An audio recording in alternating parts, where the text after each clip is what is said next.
Kaya nga po kahit siya ay emperador at siya ay Kristiyano, naging laganap ang Kristiyanismo sa Rome, sa Italy, dahil sa kanya.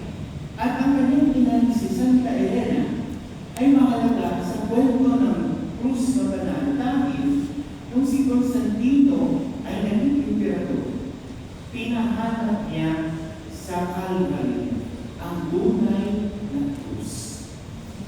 At alam mo anong kwento?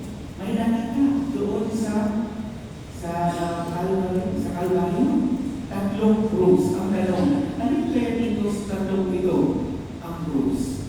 Alam mo anong pinagawa niya?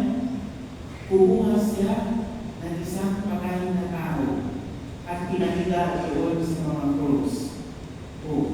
Ang krus na doon na nakawalang nangyari. Pero nung pinahiga doon sa krus na isa,